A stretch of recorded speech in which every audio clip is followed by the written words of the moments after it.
큐와 큐장의 거꾸로 지구학교실 시작합니다. 자, 오늘은 이제 2단원 지구 구성물질과 자원 문제 풀어보도록 하겠습니다. 자, 먼저 연필과 다이아몬드 똑같이 탄소인데 서로 다른 성질을 나타내는 이유는 바로 원소의 배열 상태가 다르기 때문이죠. 네, 그렇기 때문에 이제 물리적 성질이 다르게 나타난다, 이렇게 보시면 되겠습니다. 자, 다음 2번 문제 가겠습니다. SiO4 삼연체를 기본 구조로 하는 것, 기산형 경물에 대한 설명 맞는 거죠. 결합 구조가 복잡한 광물일수록 공유하는 산소의 수가 감소한다. 틀렸죠. 점점 공유하는 산소 수는 많아지죠. 복잡하면 복잡할수록. 세 번째, 각섬석은 복사슬 구조이고 흑음모는 망상 구조이다. 이거 틀렸죠. 각섬석은 복사슬 구조 맞는데 흑음모는 판상 구조죠. 다음 4번, 결합 구조가 복잡한 광물일수록 화학적 풍화에 강하다. 이거 맞습니다. 복잡하면 복잡할수록 유대 관계가 세지는 거죠. 자, 다음 물리적 성질에 대한 설명으로 옳은 것은, 자, 황동석과 황철석은 좋은 색을 이용하여 구분할 수 있다. 이거 맞죠. 자, 유색 광물은 나트륨, 칼륨 함량이 높고 무색 광물은 철, 마그네슘 함량이 높다. 이거 틀렸죠. 유색 광물이 CaFeMg 함량이 높고, 그 다음에 무색 광물이 이제 Na, K, Si 함량이 높은 거죠. 그래서 카페, 마담이, 나가시 하고 외우면 된다 했습니다. 자, 다음 3번 볼게요. 모소기가 6인 정장석은 모소기가 3인 방해석보다 2배 단단하다. 이건 상대적인 거죠. 절대적인 수치가 아니고요. 다음 4번, 굵기가 다른 광물을 서로 긁었을 때 긁힌 광물이 더 단단하다. 긁혔다는 말은 더 약하다는 소리죠. 다음 5번, 희석, 흑음모는 쪼개짐이 나타나고 석영은 깨짐이 나타난다. 이거는 맞는 얘기죠. 자, 이제 문제로 넘어가겠습니다. 자, 1번, 규산형 광물에 대한 설명으로 옳지 않은 것은, 다른 건 다 맞으니까 답만 볼게요. 쉬우니까 답은 4번이죠. 가장 단단한 결합 구조는 단사슬 구조가 아니죠. 자, 단단한 거는 많이 결합할수록 단단하니까 망상 구조 쪽으로 갈수록 답답이래요. 단단하죠. 자, 다음 문제 보겠습니다. 자, 기억, 석영은 무색 광물이다. 여기 대놓고 무색이라고 써 있어요. 자, 다음 니은, 흑음모는 쪼개짐이 있다. 자, 흑음모 같은 경우는 판상 구조를 갖고 있고 한 방향에 쪼개짐이 있다라고 얘기를 했었죠. 자, 그다음 디귿, 정장석은 흑음모에 긁힌다. 정장석이 지금 더 단단하니까 흑음모에 긁히지 않겠죠. 답은 3번이 되겠네요. 자, 다음 3번 문제 갈게요. 자, 기억, A에서 빛의 복굴절이 일어난다. 자, A가 뭔지 일단 알아야겠죠. 네, 구분을 먼저 해볼게요. 규산형 광물이 아닌 것, 이 중에서 규산형 광물 아닌 것은 방해석이죠. 자, 그 다음 쪼개짐이 있는가 되어 있는데 석영 같은 경우는 쪼개짐이 없죠. 그 다음에 정장석은 쪼개짐이 있습니다. 자, 그럼 A에서 빛의 복굴절 나타난다. 방해석 복굴절 맞는 거죠. 다음 니은, B는 A에 긁힌다. B, 석영은 방해석을 긁힌다 했는데 석영이 방해석보다 훨씬 단단하니까 긁힐 수가 없죠. 다음 C는 석영이다 했는데 C는 정장석이니까 틀렸죠. 답은 1번입니다. 자, 다음 문제 갈게요. 자, 이것도 구분 먼저 하고 시작해야겠네요. 규산형 광물이 아닌 건 여기서 자철석이죠. 자, 그 다음에 유색 광물이 아닌 것, 여기 석영이죠. 자, 그 다음 쪼개짐이 두 방향인가 했는데 아닌 것, 흑음모죠. 흑음모는 쪼개짐이 한 방향입니다. 그 다음에 두 방향인 것은 이제 휘석이 되겠네요. 자, 1번, 그냥 답만 볼게요. 이것도 어렵지 않으니까. 답은 4번입니다. SiO4 삼연체의 공유 산소수는 C보다 D가 적다 돼 있는데 휘석은 단사슬 구조고 흑음모는 판상 구조인데 판상 구조가 훨씬 결합 공유 산소수가 많죠. 그러니까 얘는 이제 정답이 맞는 걸로 됩니다. 자, 다음 5번 문제 볼게요. 자, 기억, 쪼개짐이 발달한 광물은 가이다 되어 있는데 가는 얘는 이제 쪼개짐이 없죠. 다 깨짐이죠. 자, 니은, 나는 단사슬 구조이다 되어 있는데 나는 지금 단사슬이 아니라 복사슬 구조죠. 그러니까 틀렸습니다. 디귿, 공유한 산소의 수가 가장 많은 거는 판상으로 갈수록 점점 복잡해지면서 많이 공유를 하니까 맞죠? 답은 2번이네요. 자, 다음 6번 볼게요. 자, 6번에 기억, 깨짐이 발달한다 되어 있는데 얘는 세 방향의 평탄한 면이 관찰된다 했으니까 쪼개짐이죠. 다음 니은, 좋은 색은 백색이다 했는데 백색가루 묻어난다 했으니까 맞죠. 그리고 굵기는 유리보다 작다 되어 있는데 어떤 지금 광물을 유리판에 긁었는데 만약에 얘가 유리보다 단단했으면 여기가 긁혔겠죠, 유리판이. 근데 유리판이 긁히지가 않았어요. 그러니까 여기가 지금 A가 아니라 E가 돼야겠네요. 유리판이 긁히지 않는다. 그러니까 유리판이 안 긁혔다는 말은 유리판이 이 광물보다 단단하다는 얘기예요. 그죠? 그러니까 굵기는 지금 유리판과 광물을 비교하면은 지금 유리판이 더 단단한 거죠. 그러니까 굵기는 유리보다 작다. 맞는 얘기죠. 답은 4번이 되겠네요. 자, 다음 2차 시 보겠습니다. 자, 지금 여기서는 우리가 원래 이거는 이제 직접 볼라 했는데 다 못했으니까 패스를 하겠습니다. 지구과학실 앞에다가 평광한 배경 세팅해 놨으니까 혹시 궁금한 친구들은 와서 보도록 하세요. 거기다가 이제 흑음모 편마함을 해놨는데 관찰해보면 이제 편마함의 구조도 볼 수 있고 흑음모의 특징도 볼 수가 있어서 그걸로 해놨습니다. 한번 관찰 한번 해보세요. 자, 바로 3번 갈게요. 석류성은 과학적 등방체이다. 직교니콜로 관찰하면 어떻게 되겠는가 했는데, 등방체는 직교니콜 상에서 어떻게 되죠? 무조건 소강이 되죠. 그러니까 완전 소강이 되죠. 이방체만 직교니콜 상태에서 간섭색 같은 걸 관찰할 수 있죠. 자, 다음 문제로 넘어가겠습니다. 자, OX 문제네요. 자, 상부평갑판을 뺀 상태는 직교니콜이 아니라 개방니콜이죠. 복굴절이 일어나는 광물은 등방체 광물이 아니라 이방체 광물이고요. 직교니콜 상태에서 등방체 광물을 관찰하면 완전 소강, 맞는 얘기죠. 다음 4번, 이방체 광물은 개방니콜 상태에서 다색성을, 직교니콜 상태에서는 간섭색을 관찰할 수 있다. 이거 맞는 얘기죠. 자, 다음 2번으로 갈게요. 자, 기억 가에서 재물대를 회전시키면 흑음모의 색이 변한다. 자, 흑음모 같은 경우는 유색 광물이죠. 일단 기본적으로 유색 광물이고, 그리고 개방니콜 상태에서 얘를 돌려버리게 되면은 다색성이 나타날 수가 있죠. 다색성이 나타나니까 흑음모의 색이 변할 수가 있습니다. 그러니까 얘는 맞는 거고요. 자, 그 다음 니은 간섭색은 상부 평광판을 뺀 상태에서 관찰한다 되어 있는데, 간섭색은 직교니콜 상태에서 해야 되니까 이거 틀린 얘기죠. 자, 지금 A는 불투명 광물이다 되어 있는데, 지금 A 같은 경우는 개방니콜에서도 아무것도 안 보였고, 지금 이제 직교니콜에서도 아무것도 안 보이고 있죠. 그러니까 얘는 그냥 소강된 게 아니라 아예 빛을 투과하지 않는 불투명 광물인 거죠. 답은 3번이 되겠습니다. 자, 다음 3번 문제 갈게요. 자, 가는 상부 평광판을 빼고 관찰한 것이다 되어 있는데 직교니콜이니까 이건 틀린 말이죠. 자, 2번 간섭색은 나에서 관찰된다 되어 있는데 개방니콜에서는 간섭색을 볼 수가 없죠. 3번 A는 광학적 등방체이다 되어 있는데 직교니콜 상태에서 뭔가 보이는 거 보면 등방체가 아니겠죠. 자, 4번 B는 불투명 광물이다 되어 있는데 개방니콜에서는 어둡지만 직교니콜에서는 뭔가 보이고 있는 것으로 봐서 불투명한 건 아니죠. 다음 5번 C는 다색성이 있다 되어 있는데 C 같은 경우 지금 개방니콜에서 요 상태랑 요 상태의 색깔이 다르죠. 그러니까 다색성이 있는 게 맞습니다. 답은 5번이 되겠네요. 다음 4번 문제로 갈게요. 자, 기억 가는 개방니콜에서 관찰한 것이다. 자, 가 같은 경우 지금 상부 평광판 뺐으니까 개방니콜이 맞죠. 다음 니은 나에서 간섭색을 관찰할 수 있다. 자, 나가 지금 직교니콜이죠. 직교니콜에서 간섭색 볼 수 있습니다. 지금 소강 형상 가나 모두에서 관찰할 수 있다. 소강 같은 경우는 직교니콜에서 보는 거죠. 그러니까 얘는 틀렸습니다. 답은 3번이네요. 옆에 웬 자꾸만 비행기가 지나가가지고 좀 시끄럽네요. 자, 5번 보겠습니다. 자, 기억은 방해석 내부로 진행한 빛이 두 개의 광석으로 나뉘기 때문이다. 자, 두 줄로 보이는 이유 바로 방해석이 이방체 광물이라서 방해석 내부로 진행한 빛이 두 개의 광선으로 나눠지기 때문 맞는 거죠. 즉 이런 거죠. 아래 점이 있고 요 위에 방해석이 있으면 이 점이 이제 빛이 이렇게 갈 텐데 그때 방해석 내부에서 두 갈래로 이렇게 갈리게 되는 거죠. 그래서 점이 두 줄로 보이게 된다라고 볼 수 있습니다. 다음 니은 나에서 점선이 한 줄로 보이는 현상이 4번 발생한다 되어 있는데, 자, 한번 볼게요. 자, 요건 좀 잘 따져봐야 됩니다, 여러분. 평광판이 이렇게 있고 여기에 방해석이 있고 여기 점이 있고 지금 요 상태예요. 요 상태에 여기서 이제 쳐다볼 때 얘를 360도 돌리는 동안 한 줄로 보이는 현상이 어떻게 되느냐, 몇 번 나타나냐 이건데, 자, 여기 이 점이 요런 빛의 방향으로 일로 올라간다 해봅시다. 그럼 여기서 이 점은 두 갈래의 빛으로 갈라지게 되니까 한 방향은 요 방향, 한 방향은 요 방향이라고 해볼게요. 자, 그런데 이 위에 있는 평광판은 요 방향의 빛만 투과를 한다 해봅시다. 자, 그럼 이제 현재 이 상태에서는 얘만 투과가 될 수 있겠죠? 즉 이때 우리 눈으로 보는 건 요렇게 보일 거예요.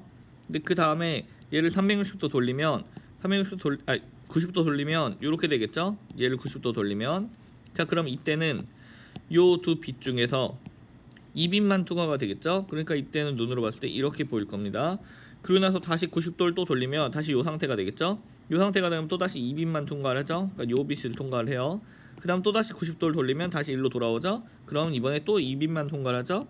그럼 이렇게 되죠. 그럼 지금 90도씩 4번 돌 동안, 즉 360도 돌 동안에 지금 빛이 한 줄만 보이는 경우가 4번 있는 거죠.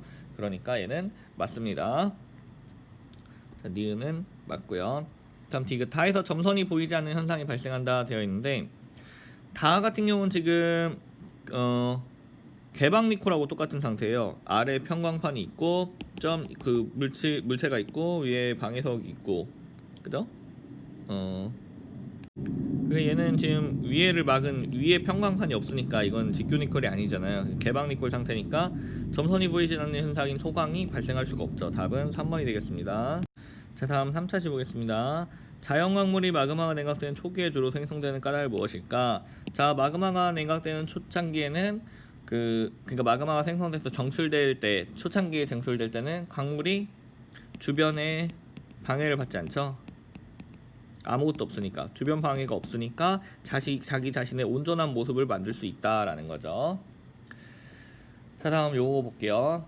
자, 요거 같은 경우는 사실 뭐 그 교과서랑 같이 봐야지 좀 알기가 쉬운데, 얘는 화성암입니다. 화성암이고 얘는 변성암이에요. 편리가 보이죠? 요게 편리예요. 요게 이렇게 줄. 자, 그 다음에 얘는 퇴적암이죠. 굉장히 고른 입자들이 골고루 있는 거.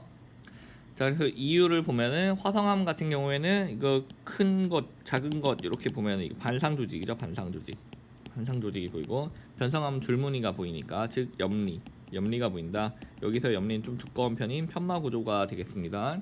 그다음 퇴적암 같은 경우에는 이렇게 고루고루 비슷한 애들이 고루고루 이렇게 있는 걸로 봐서 그래서 퇴적암으로 보이고, 요 고루고루 있는 애들 사이사이에 보면 뭐가 막 이렇게 차 있어요. 뭐가 마치 이렇게 뭔가가 이렇게 달라붙이는 그런 풀 같은 역할을 하는 애들이 차 있죠. 이런 걸 교결물질이라고 하죠. 교결물질까지 있는 걸로 봐서는 퇴적암이다라고 볼 수가 있겠습니다. 자, 다음 1번 갈게요. 자, 기억 B는 타형이고 C는 자형이다. C는 완전한 모습을 갖췄으니까 자형이고, B는 뭐 모습을 전혀 갖추지 못한 애들이죠. 그러니까 타형이다. 이거 맞는 얘기죠. 다음 A는 B보다 높은 온도에서 생성되었다. 자, A는 지금 반자형이겠죠. 얘는 지금 반자형이에요. 그리고 B는 타형이고요. 그러면은 높은 온도에서 정출된 건 반자형이 맞는 거죠. 그러니까 이거 맞죠. 생성된 수선 CBA다인데 C 자형이 먼저 생성되고 그 다음에 반자형이 두 번째, 타형이 세 번째죠. 그러니까 얘 틀렸죠. 답은 3번. 자, 다음 2번 볼게요. 자, 기억 A는 세립질 조직이고 B는 조립질 조직이다 되어 있는데, 지금 A 같은 경우에도 보면 세립질은 아니죠. A가 뭐 이게 반상 조직이라고 볼 수 있겠네요. 큰 것도 있고 작은 것도 있고. 그러니까 얘는 세립질은 아닙니다. B는 조립질이 맞죠. 얘는 틀렸습니다. 다음 니은 마그마의 냉각 속도는 가가 나보다 느리다 되어 있는데, 조립질 조직이 냉각 속도가 더 느린 거죠. 천천히 된 거죠. 그러니까 이거 틀렸습니다. 다음 디귿 나는 가보다 지하 깊은 곳에서 생성되었다 되어 있는데, 지하 깊은 곳에서 천천히 냉각이 되면은 이런 조립질이 생기는 거죠. 그러니까 얘 맞는 거죠. 답은 2번이네요. 자, 다음 3번 갈게요. 자, 3번은 기억 A는 편마암에다 되는데 이거 누가 봐도 현무암이죠. 그리고 편마 구조가 나타나는 얘가 편마암입니다. 염리가 나타나는. 틀렸고요. 나는 염리 구조가 발달되어 있다. 맞죠? 여기 줄줄 이렇게 있는 거. 자, 디귿 나는 접촉 변성 작용을 받아 생성된 것이다 되는데 틀렸습니다. 접촉 변성 작용이라는 거는 그 마그마가 있으면, 뜨거운 마그마가 있으면 그 주변에 접촉되어 있는 친구들이 열에 의해 변성되는 걸 얘기해요. 반면에 이렇게 줄무늬가 생기는 것, 이렇게 되려면은 뭔가 이렇게 입자들이 있을 때 양옆에서 큰 압력에 의해 눌리게 되면 이게 찌부되면서 이렇게 줄로 되는 거거든요. 이렇게 눌리면서, 즉 압력에 의한 변성이 필요해요. 그런 걸 우리는 광역 변성이라 말하거든요. 넓은 지역에 압력이 작용해서 변성된다 해서 광역 변성 작용이라 하는데, 그러니까 얘 같은 경우는 지금 그 염리가 보이니까 이건 광역 변성 작용인 거죠. 접촉 변성이 아니라. 답은 2번이 되겠네요. 자, 다음 4번 문제 볼게요. 석회암은 A와 C를 거쳐 형성된 암석이다 되어 있는데, 화산세설물이 퇴적되면은 이거는 응해암이죠. 응해암. 근데 석회암이 아니죠. 그러니까 얘는 틀렸죠. 다음 니은 C에서는 퇴적물의 공급이 감소하고 밀도가 증가한다. C 과정 퇴적물이 퇴적암이 되면은 그때 당연히 그 공급 감소해야 되고, 그러면서 밀도 증가하죠. 이런 걸 이제 다진 작용이라고 얘기를 하죠. 그러니까 이거는 맞는 얘기죠. 디귿 B와 C를 거쳐 형성된 암석은 구성 입자의 크기에 따라 분류된다라고 되어 있는데, 회설성 퇴적암을 얘기를 하는 거죠. 회설물이 퇴적이 되는 거니까 회설성 퇴적암은 입자 크기에 따라 자갈 정도 사이즈면 여감, 뭐 모래알 정도 사이즈면 사암, 진흙 정도 사이즈면 쉐일 이런 식으로 구분을 하죠. 그러니까 이거는 맞는 얘기죠. 답은 5번이네요. 자, 다음 5번 볼게요. 자, 기억 A는 마그마가 서서히 냉각되어 생성되었다 되어 있는데 A는 조립질 조직으로 보이죠. 그리고 화강암이잖아요. 화강암 자체가 심성암에 분류되죠. 그러니까 이건 맞는 얘기죠.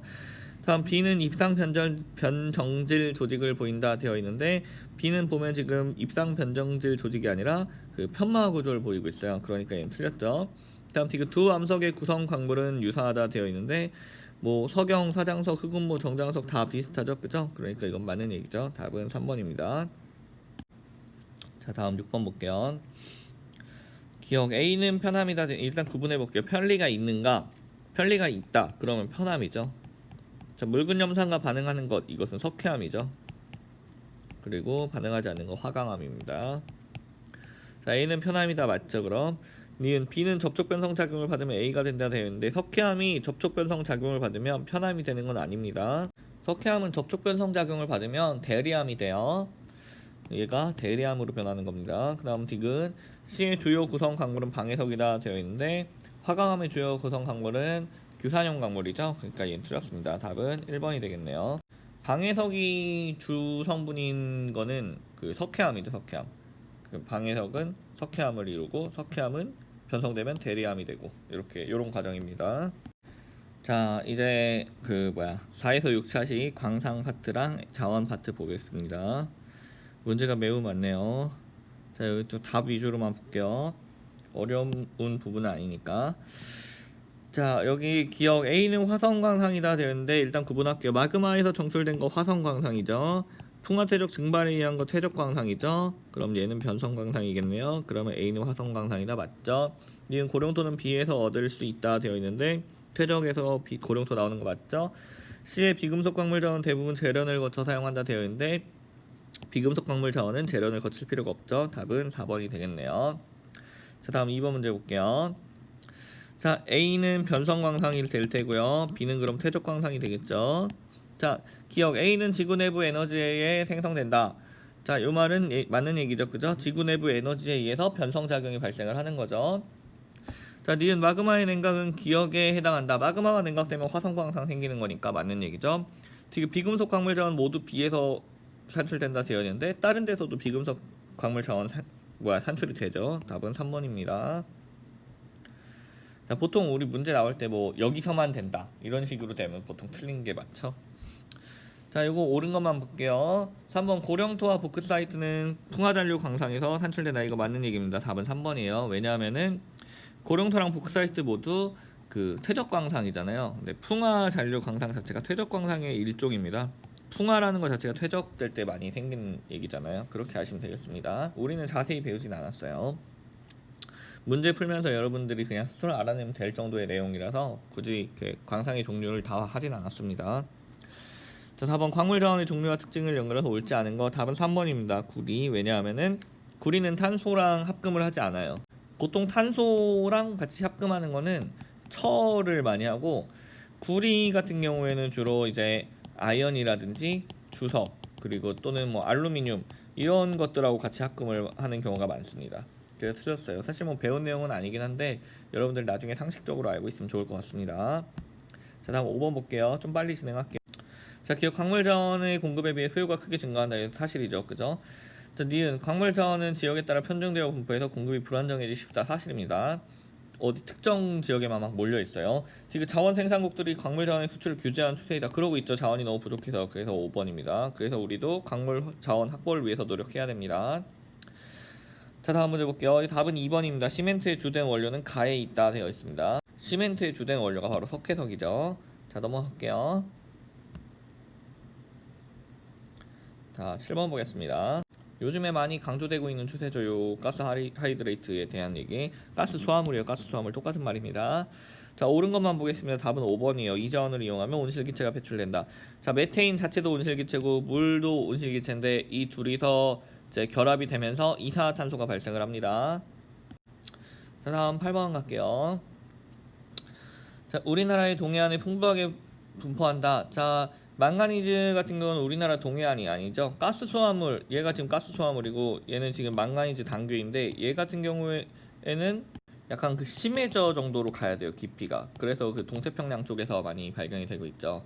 그리고 가스 수화물 같은 경우에는 그 우리나라 동해에서, 동해 해저에서 이제 많이 발견이 되고 있죠. 자, 그러니까 얘는 틀렸고요. 다음 그 나는 연소하면서 온실기체 발생시킬 때 앞에서 한 거죠, 맞죠? 지금 가와 나는 모두 저온 고압 환경에서 산출되다. 이거 맞는 얘기죠. 바닷속 깊은 곳에서 저온 고압에서 산출이 됩니다. 답은 4번. 자, 다음 9번 문제. 자, A 여기서 산출되는 거 아까 가스 수화물이라고 했고 여기 동태평양 쪽에서 산출되는 거 망가니즈 단계라고 얘기를 했죠. 자, A에서 탐사하는 자원에 온실 효과를 증가시키는 물질이 포함되어 있다. 많은 얘기죠. B에서 탐사하는 자원은 재련 과정을 거쳐 이용되는 망가니즈 단계는 대부분 금속 자원들로 되어 있어요. 그러니까 재련 과정을 거쳐야 됩니다. 다음 디귿 A와 B에서 탐사하는 자원은 고체 상태로 분포한다. 둘 다 고체 상태로 분포하죠. 답은 5번. 자, 다음 볼게요. 지금 가랑 나를 일단 조력이냐 파력이냐 구분해야 되는데 지금 파도의 영향에 의한 거 이게 파력이죠. 그 다음에 밀물과 썰물 차이를 이용한 얘가 바로 조력이에요. 그죠? 자, 기억 가는 댐 안쪽과 바깥쪽의 수면 높이 차이를 이용한다. 지금 딱 봐도 수면 높이 차이를 이용해서 이 터빈을 돌리는 거죠. 그러니까 맞습니다. 이 날씨가 발전량에 더 큰 영향을 미치는 건 나다. 맞죠? 파도는 바람이 얼마나 부느냐에 따라서 달라지니까. 다음 디귿 가는 나보다 생산 가능한 전력량을 더 정확하게 예측할 수 있다. 이거 맞는 얘기죠. 왜냐하면은 그 뭐야 조석 주기 같은 거는 우리가 어느 정도 예측을 할 수 있으니까 달의 움직임을 통해서. 그래서 더 정확하게 발전 가능 그 전력량을 예측을 할 수가 있죠. 자, 다음 11번 보겠습니다. 자, 여기도 일단 구분해 볼까요? 지금 얘 같은 경우 얘가 지금 조력이죠. 그리고 얘가 지금 파력이에요. 자, 기억 가는 조차를 이용한다 되어 있는데 조력 발전은 조차를 이용하는 거 맞죠? 자, 니은 가는 우리나라 동해안이 서해안보다 적합하다 되어 있는데 우리나라에서 그 밀물과 썰물이 뚜렷하게 보이는 건 동해가 아니라 서해죠. 그러니까 얘는 동해안보다 서해안이 적합한 거죠. 그래서 서해안보다 적합한 게 아니라. 자, 가는 나보다 날씨에 영향을 많이 받는다 되어 있는데 조력 발전보다 파력 발전이 날씨에 영향을 많이 받죠. 답은 1번입니다. 자, 오늘 이 단어는 여기까지 하도록 하겠습니다. 수고하셨습니다. 큐바.